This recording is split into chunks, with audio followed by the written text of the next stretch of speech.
As mentioned in previous videos, the original Diaclone toy line featured transforming vehicles that were piloted by their pack-in minifigures to battle against an alien invasion force. When Hasbro imported these toys in 1984 to become the Transformers, the pilots were dropped as the robots became sentient beings from the planet Cybertron. We're Autobots. We're from Cybertron, a planet far from Earth. Those who tried to harm you are called Decepticons. However, in 1987, the Transformers toy line reinvented the concept with Headmasters. Hit boom! Hit boom!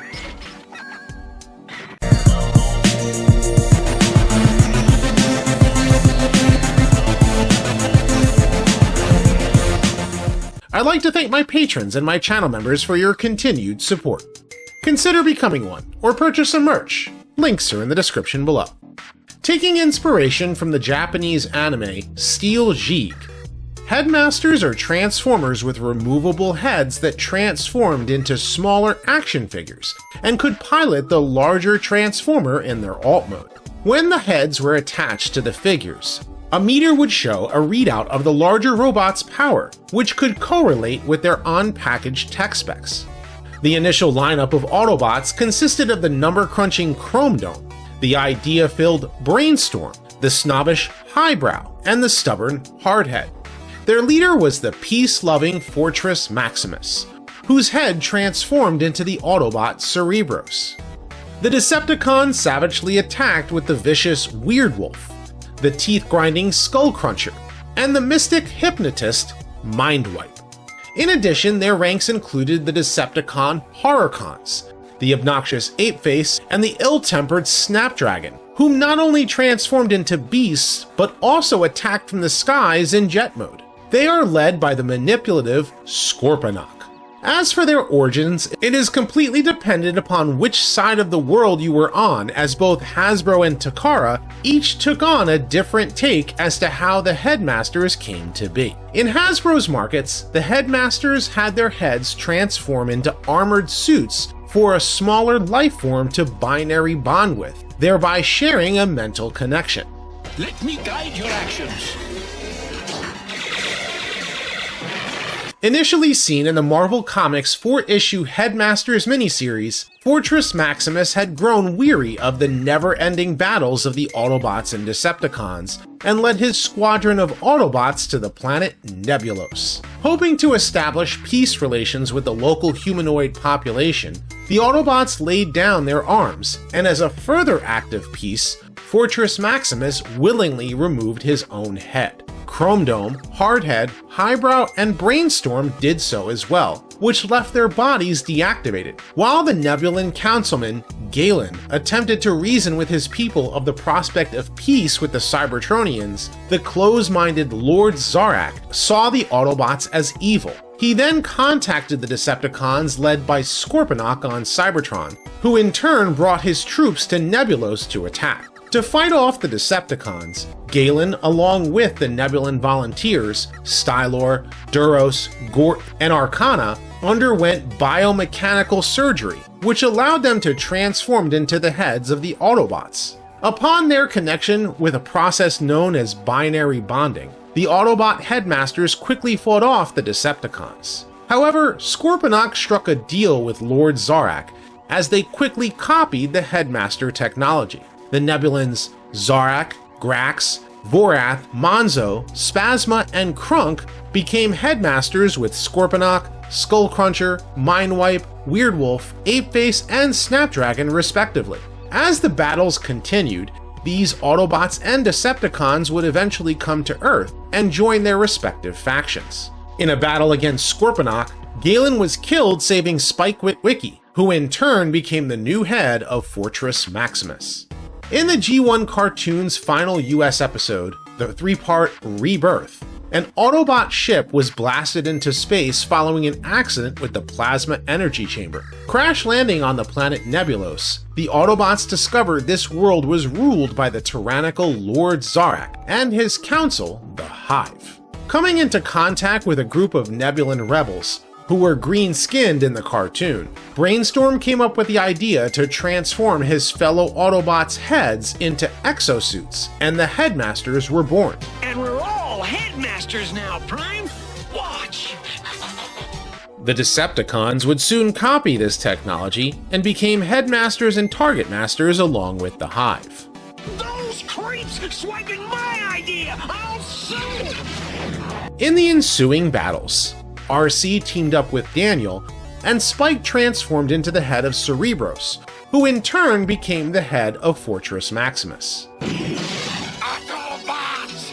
Die! With the cartoon's conclusion, the Headmaster process merely touched on the connection of the Cybertronians with their partners. You don't have to, Daniel. I feel the same way too. However, as the stories continued in the Marvel Comics, it was clear that the human and Nebulan's connection to the Autobots and Decepticons was more than physical, as their minds would remain connected even when separated. This was even more apparent when Zarak's personality overtook Scorponok as the Transformers battled Unicron. Interestingly enough, the earliest commercials for the Headmasters depicted the Nebulans as a race of smaller robots before becoming the heads of Cybertronians. This may have been a factor in how they were portrayed in Japanese markets, though they dropped the idea that the heads were made from another individual. Ignoring the events of the Rebirth, the Headmasters anime told the story of how Fortress Maximus led a group of Cybertronians to escape the war. Settling on the planet Master, the world's harsh environment was difficult to traverse, since these Cybertronians were smaller and human-sized. To survive, the Cybertronians built larger and more powerful bodies known as Transtectors. Using their technology to transform into the heads of the Transtectors, they became the Headmasters.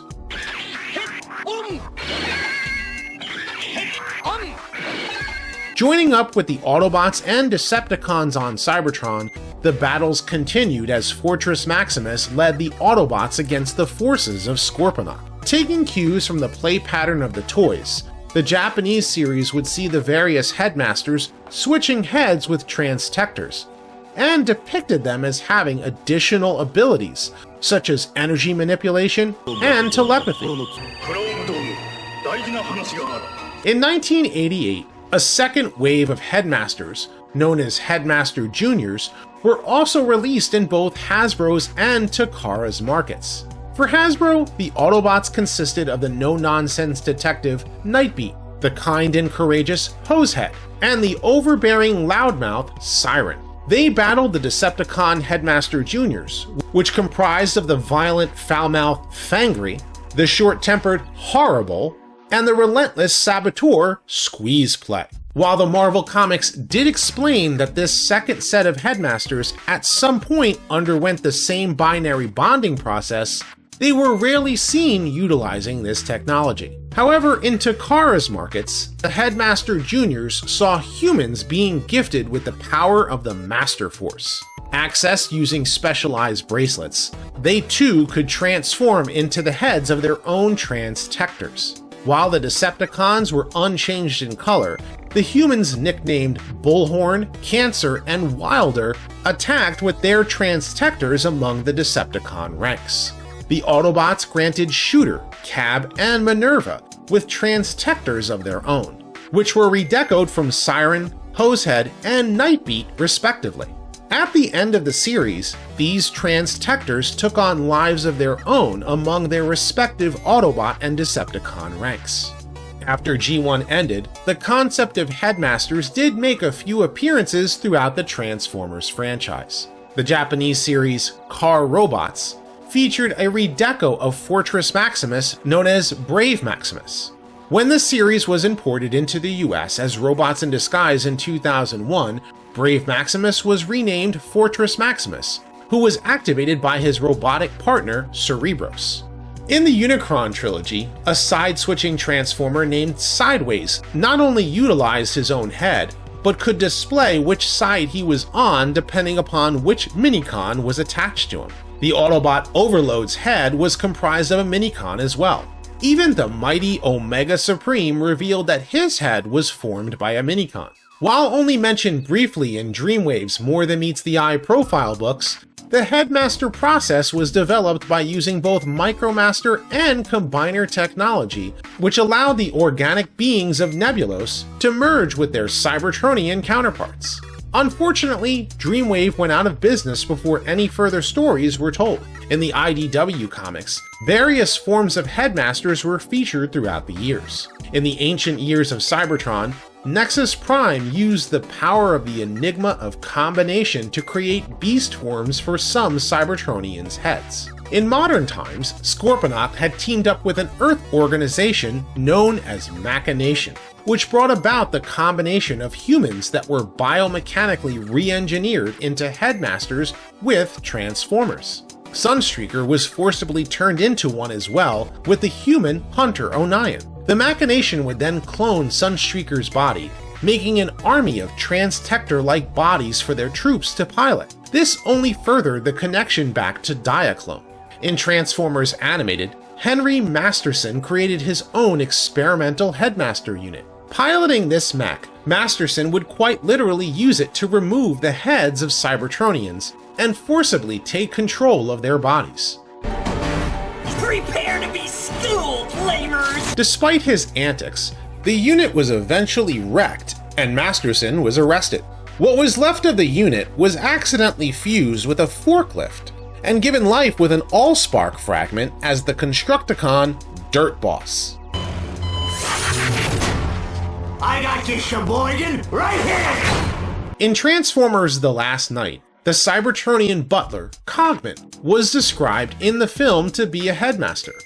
He's a Headmaster, they really disturbing. In fact, a scene was even scripted for him to have removed the head of the Decepticon Nitro Zeus and take over his body. But I do so very much want to crush his windpipe. Cogman's action figure would see him transform with one of the vehicles he drives in the film, and his head is compatible with Nitro Zeus as well. Unfortunately, this scene was deleted from the finished film, as Nitro Zeus met his end at the hands of Bumblebee. From its initial concept of Headmasters, the term Master has been applied to other Transformers characters as well. This included Target Masters, whose partners transformed into their guns. Power Masters were known for needing their partners to transform into a powered engine in order for them to transform into robot mode. Their Japanese counterparts, God Masters, saw humans also use the power of the Master Force to merge with lifeless Transtectors of their own. The Micromasters were so named for being the size of the competing brand Micro Machines, but could also transform. In recent years, the various Master concepts returned in a big way beginning in the Prime Wars trilogy. This included Prime Masters, which controlled the power of the original 13, and Battle Masters, a new take on Target Masters. The details for them will be discussions for another day.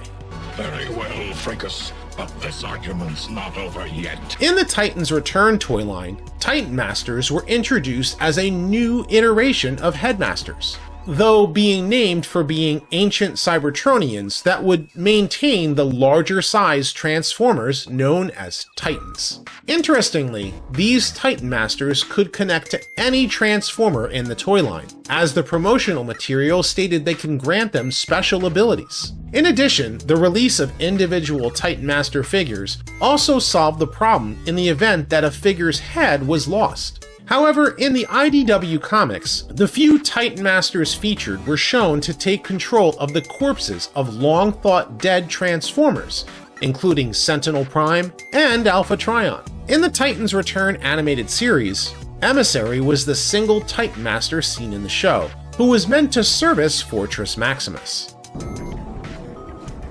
I'm gonna use Fortress Maximus. While he did attempt to give a power boost to Metroplex, Emissary was consumed by Trypticon, which gave the Dinosaur Titan flame-throwing abilities.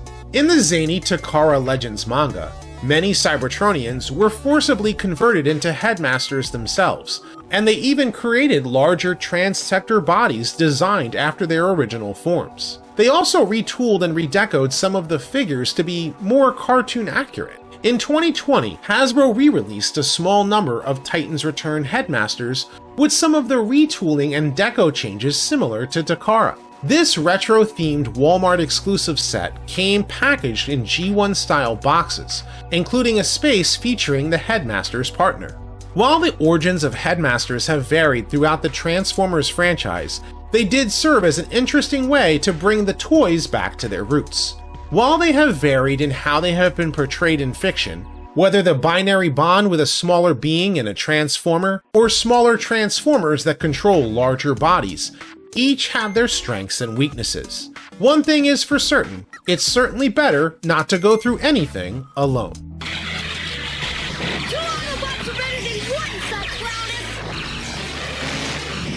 But what do you think? What is your favorite Headmaster Transformer, and which origin of their technology do you prefer? And should a reconciliation between them be made? Leave your thoughts in the comments section below. And if you like this video, be sure to thumbs up and subscribe. I have many more Transformers videos like this coming soon, so stay tuned. And as always, until next time, till all are one.